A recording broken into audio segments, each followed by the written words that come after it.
Hey kids, welcome to the garage. We are talking about SUPPLICE today, and if you haven't heard about it, then you welcome. Oh, we're gonna talk about it. Oh my god. I'm waiting until a certain point so I can give my actual thoughts on it because YouTube doesn't like it when you use certain language within a certain stretch of the first part of a video. They might not monetize you. They might say, "Oh, look at you. We don't want to give you money." Okay, I've passed the 30-second mark. I have? Okay. SUPPLICE is fucking awesome! Holy shit, this game is great. So, SUPPLICE is in early access right now. It's developed by MechWorks and published by Hyperstrange. The general gist of the game is that you are playing a miner, a driller, on this mining colony. Your name is Zora, and you are in the midst of an alien invasion. There's something on the planet called a flux gate, which allows for instantaneous transport between intergalactic locations. And these aliens have been pouring through it and causing all sorts of general chaos, taking out a couple, no, let's see, one or two of them? I'm trying to remember the gist of the story. Like, there was so much happening that I felt a little overwhelmed, and I didn't retain as much of the story as I wanted to in the first playthrough. But there's a pair of different artificial intelligences, I should just say AIs. There's a pair of AIs that help run the facility, and one of them is now offline. The other one is giving you instructions. It's very reminiscent of Marathon. It communicates to you via terminals that you have to run around and check out. And these aliens that are running around are either killing or they are mutating and transforming the colonists themselves. So you are just kind of like on the go from the jump, running to survive, to escape, to find other survivors to help them escape. And that's the general gist is alien invasion, shit's happening, grab your gear, let's fucking go. And it, like, that setup not only works really well here, but also informs a lot of the design mechanics that are at play. This is a very Doom-style game. What you're seeing, everything here is presented in the GZ Doom engine. I thought it was in the build engine originally because it looked so much like Ion Fury at first. But no, this is Doom engine, and this is really, really, really good Doom engine, GZ Doom engine stuff. MechWorks is a group of developers who have combined between them literally years of experience with Doom mods, and so bringing all of that experience into this project to create an original work, it's really, really present in the game's experience, in the handling, the mechanics, the design, the animation, the level of detail that is present here.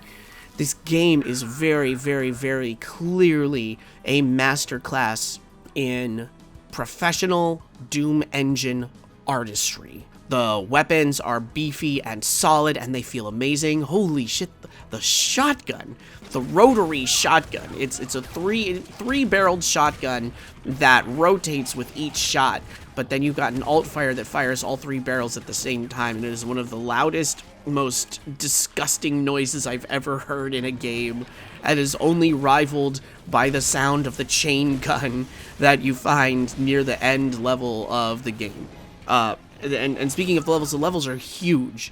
Each one took me around half an hour, 45 minutes each to complete, with a grand total of about maybe 3.5 hours of gameplay throughout the course of the early access content is huge.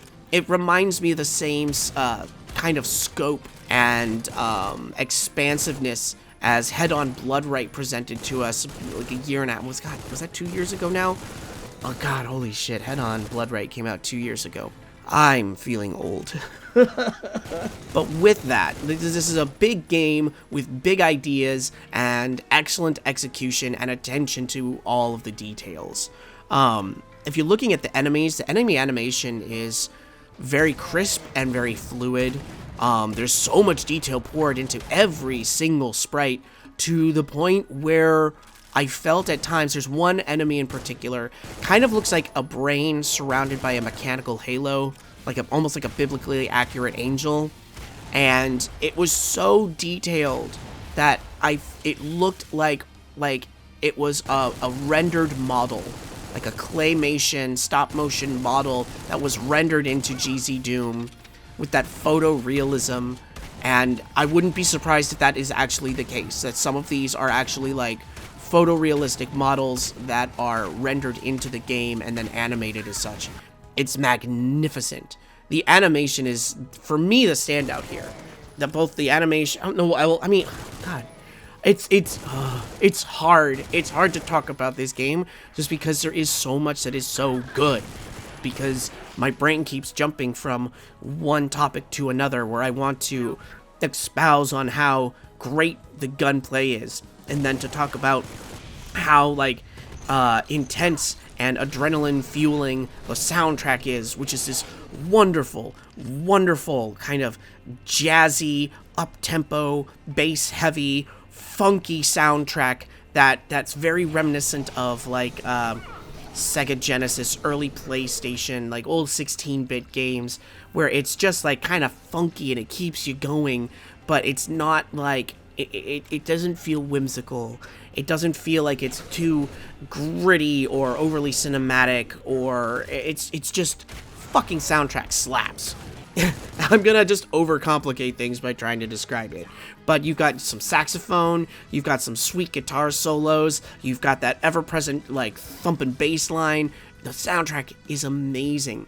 The way that they do the auto map in here is another part of that masterful Doom engine presence, where you can tell that these people have been working with Doom long enough that they understand the necessity of putting in landmarks, not only visually, but into the auto map. Since the map is so big, there you can't like they, instead of just making a giant huge auto map that you run around in, they separate it into different levels. So then they'll also designate like, hey, if you go to this point A, that will lead you to the upstairs level, and then that will take you to this side of the auto map. Like A leads to A, B leads to B, C leads to C. There's terminals in the map that let you know which terminals you need to go and visit and look at. The navigation in this game is great. I never felt lost. Like, I've definitely felt lost in some Doom games before, and this one I did not feel lost. Like, if anything, I definitely felt like I needed to do just a tiny bit more exploration in order to continue onwards, but I never felt lost. Slightly overwhelmed due to the size of the maps? Yes, because, again, I cannot over-exaggerate how big these maps are. You'll be wandering through corridors and you'll be fighting aliens and slagging them left and right, and then the next thing you know, you come around a corner and you exit the building that you've been in and you walk into this expansive outdoor area, and you feel like there's so much that has been opened up in front of you that you're going to be asked to explore, that it just kind of, you shrink a little bit. But it's so good. And again, like, the detail in the pathfinding, the detail in the animation, the detail in the graphics, even from far away, I never felt like any of the enemies were muddled, or that I couldn't tell who was who or what was where. Man, again, it's hard to talk about this game because there is so much that it feels like my brain is just knocking over dominoes left and right, just clambering to go, well, talk about this part, talk about this bit. I did mention how this game, in size and scope, is very similar to Head-On Blood Right, and I think if I needed to, give you the elevator pitch, like, Head-On Blood Right was to Hexen what this game is to Marathon, This is absolutely, like, kind of Marathon / Half-Life adjacent, the way that they play with the main character's suit and health and energy and armor. Sound effects, also in regards to Marathon, the alien invasion, the terminals. It almost cheekily plays on the player knowing the references, or like having played Marathon, because there is an artificial intelligence that you interact with in the terminals, just like in Marathon. And so there are tiny little story beats in the very beginning that make you go, oh my god, wait a minute, is this what's going to happen? Are they going to switch it up? Or what's going to happen? And the developers very cleverly play with that expectation. If you have played Marathon and you go into this game, you're going to get this tickle in your brain like, I think I know where this is going.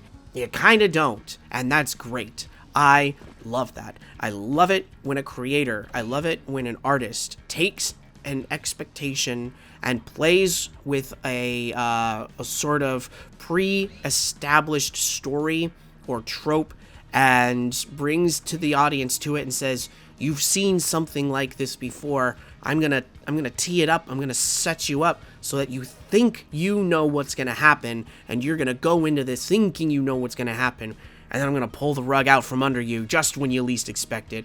And this game is really good at doing that. I'm floored at how good SUPPLICE is. One thing I will say is a bit of a criticism, and this is minor in the grand scheme, super minor.